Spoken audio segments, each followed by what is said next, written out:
jour, chaque heure, chaque minute, nous recherchons, traitons et diffusons l'information. Nous envoyons nos reporters sur tous les terrains. Nous exploitons tous les thèmes, politique, économie, société, sport. Des journalistes professionnels et engagés prêts à vous informer sans passion. Une rédaction totalement à votre écoute. Contactez-nous au 081 990 45 82. À l'ère où les fake news pilulent sur les réseaux sociaux, Kin24 reste la meilleure adresse pour avoir la bonne et la vraie information.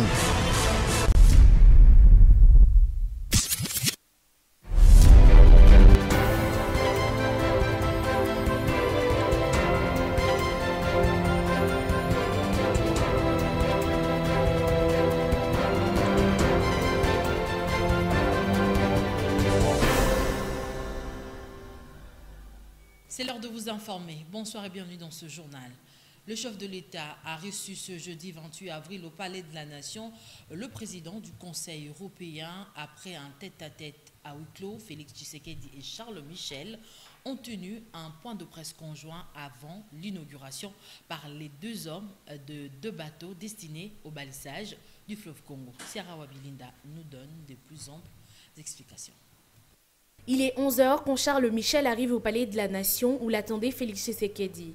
Après des échanges entre le chef de l'État et le président du Conseil européen, les deux hommes étaient face à la presse. Félix Tshisekedi attend que le partenariat avec l'Union européenne booste également la gratuité de l'enseignement de base. Bien entendu, il restera encore beaucoup de choses à fournir. La qualité de l'enseignement lui-même a pris beaucoup de retard, a perdu en valeur. Nous allons donc accentuer les efforts pour améliorer la qualité de l'enseignement.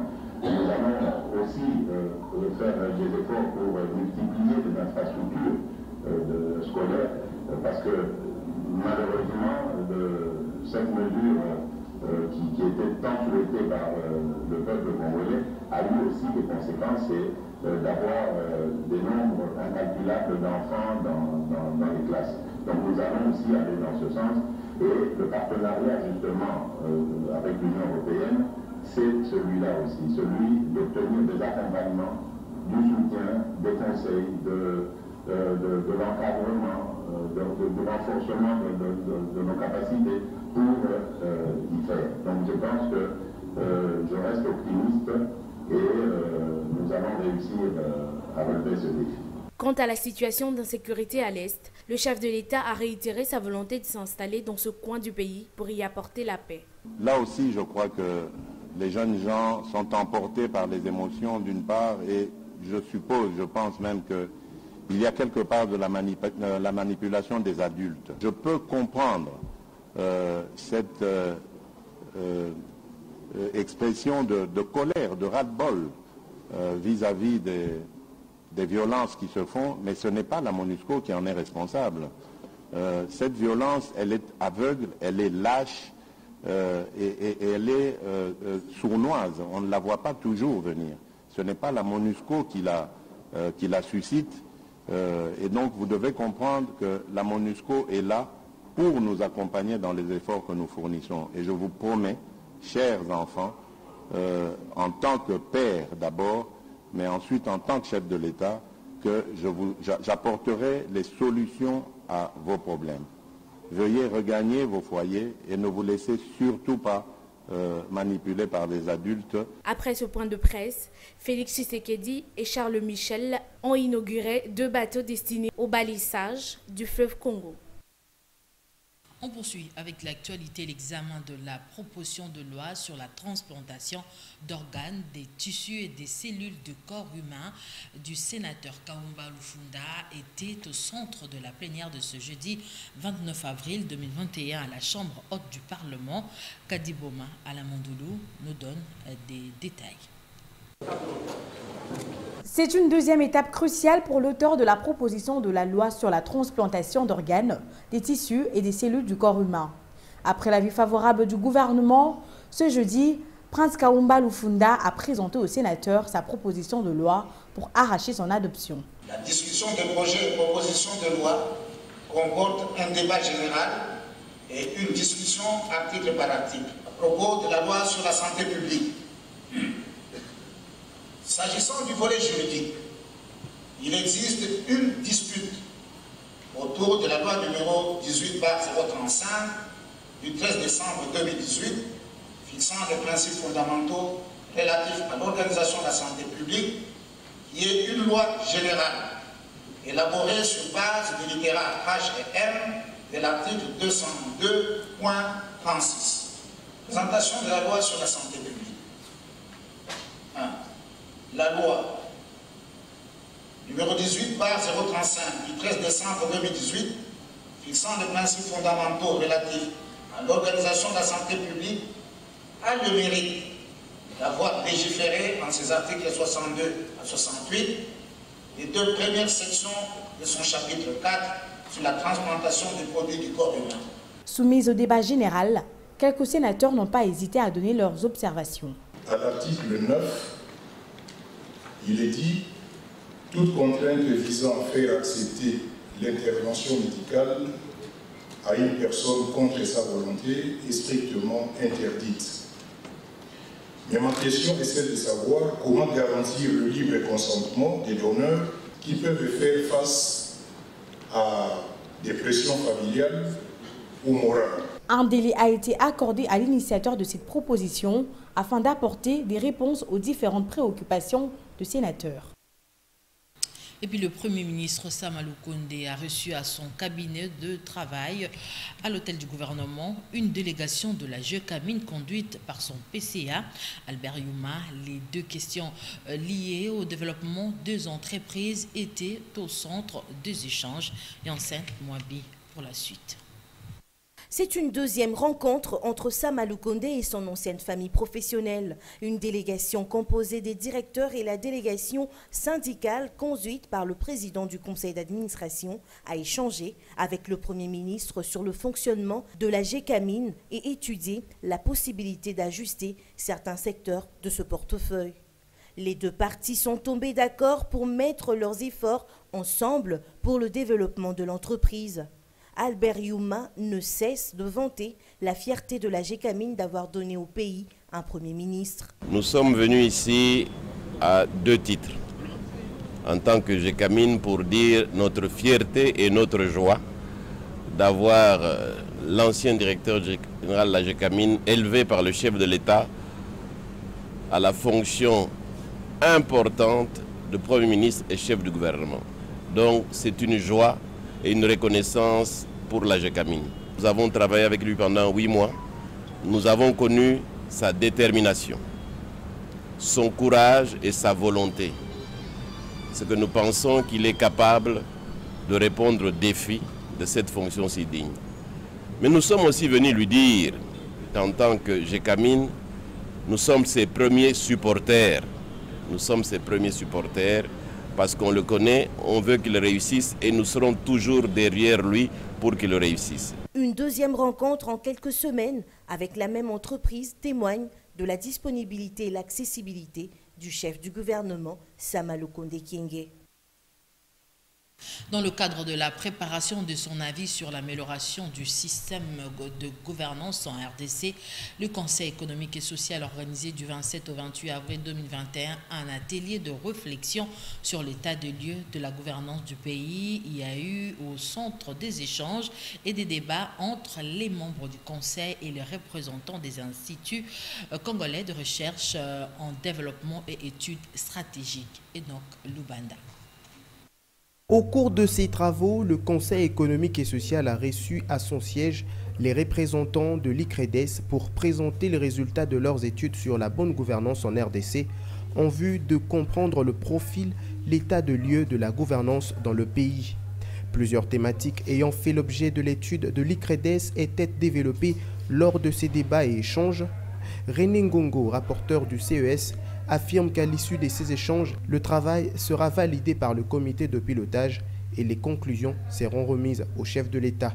Une commission ad hoc a été instituée à cet effet avec les membres du bureau. Nous avons suffisamment échangé pour voir comment enrichir ce travail. Et la feuille des routes prévoit qu'à l'issue, ce travail, les échanges que nous aurons avec d'autres institutions et d'autres parties prenantes. Il sera finalement validé par un comité de pilotage et remis, et les conclusions seront remises au chef de l'État. Venu clôturer cette séance de travail, le président du CES, Jean-Pierre Kiwakana, a souligné l'importance d'une bonne gouvernance dans une nation qui cherche à se développer.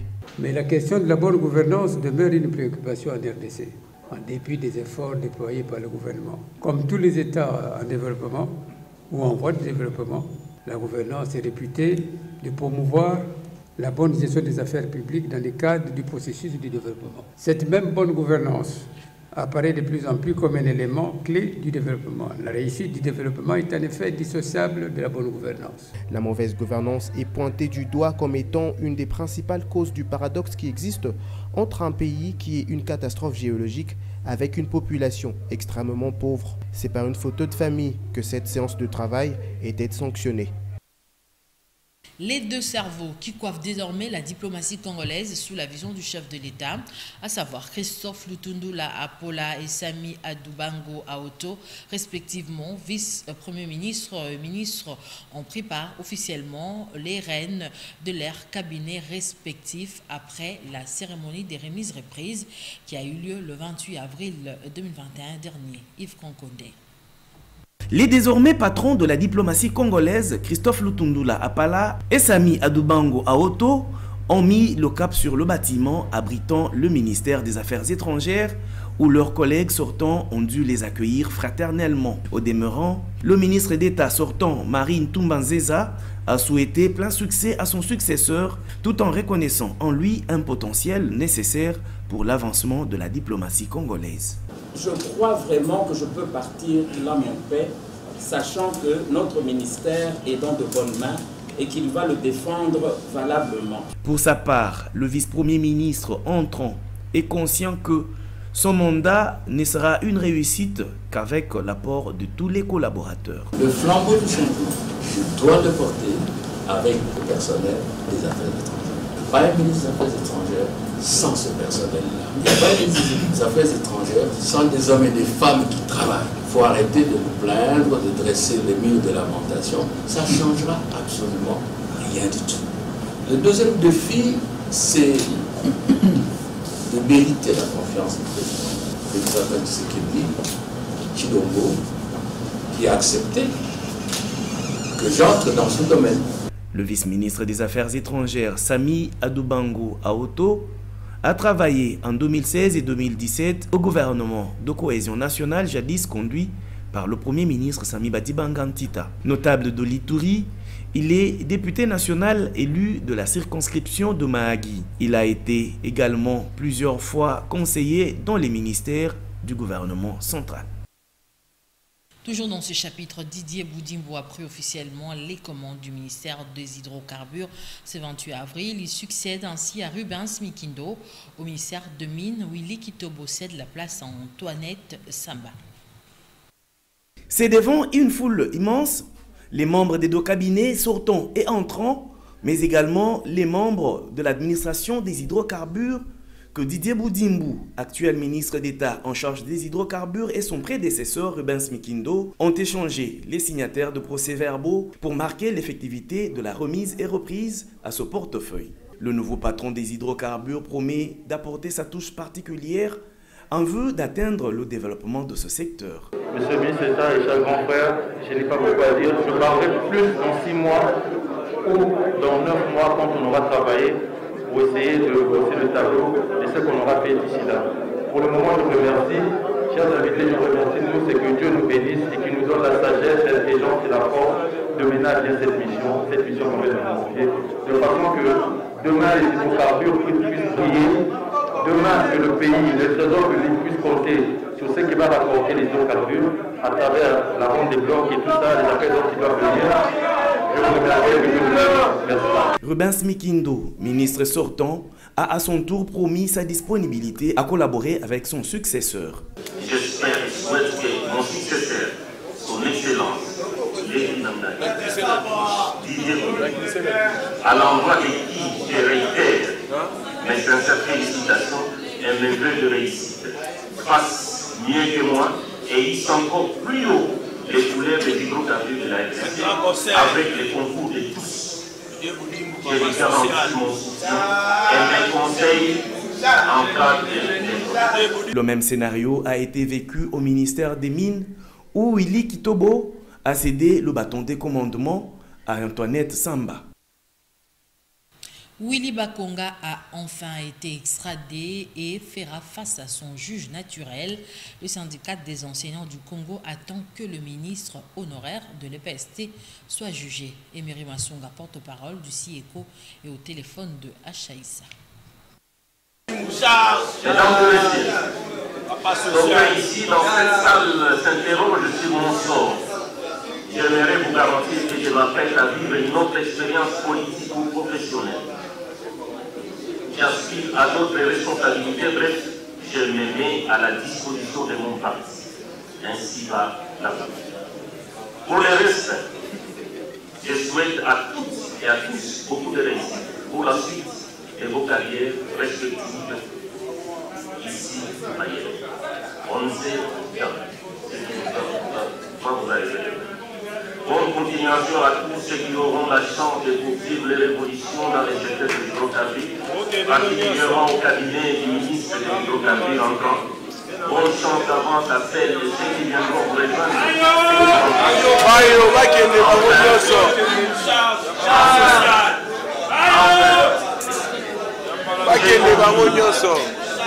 Enfin, j'ai compris de vos discours pour revoir.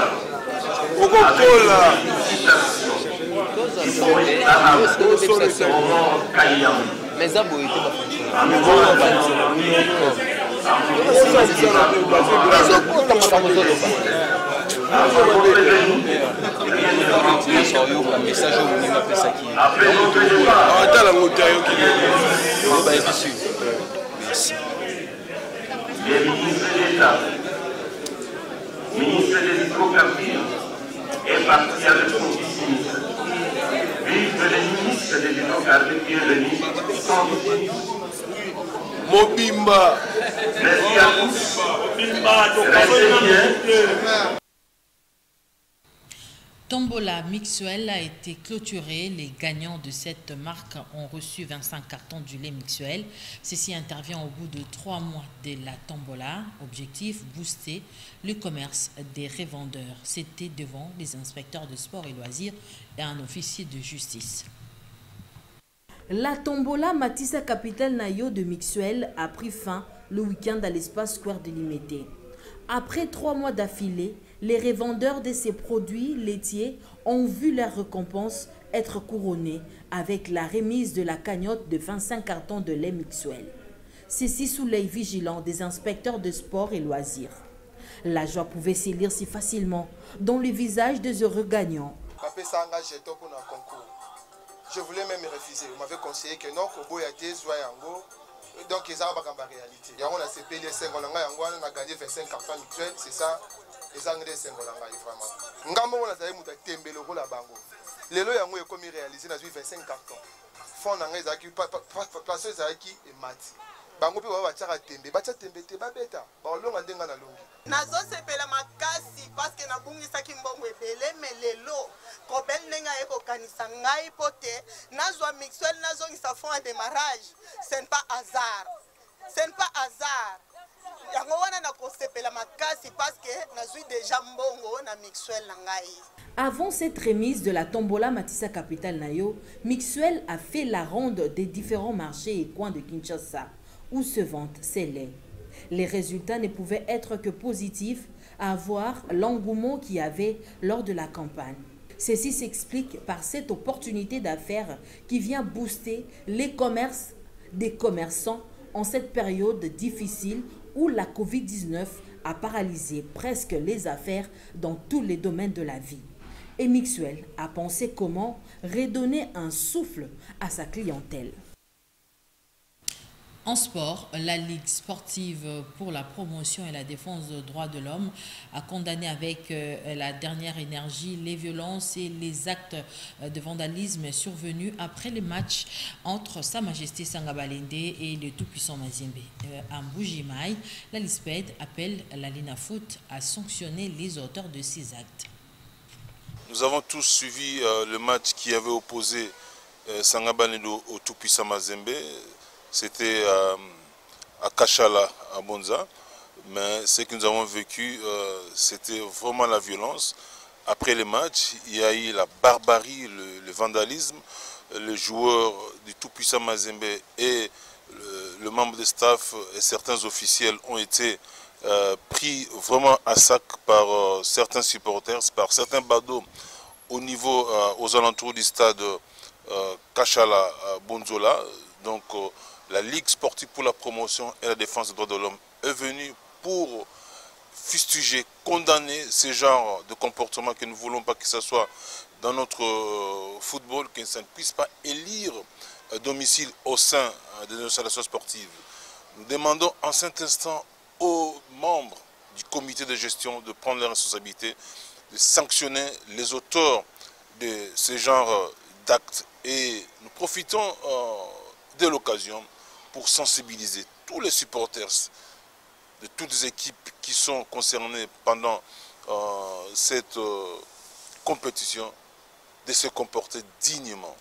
Nous voulons qu'il y ait un esprit de fair play, de la non-violence, de non-racisme, que la paix règne à travers ce championnat. Vous savez tous, nous le savons, que le gouvernement congolais, le président de la République a consenti beaucoup d'efforts pour que ce tournoi ait eu lieu effectivement. On a pris en charge les équipes par rapport à leur transport. Et le comité de gestion travaille d'arrache-pied pour que ce tournoi puisse terminer en beauté. Et même la Fédération congolaise de football association qui est en train de travailler par rapport à ce championnat. Nous voulons que le championnat se joue dans la paix, dans la cohésion nationale. C'est la fin de ce journal qui a connu la participation technique de Chouchou Mbemba et Ridingouya Kadimboma était chef d'édition. Au nom de toute l'équipe, nous vous remercions de nous avoir suivis.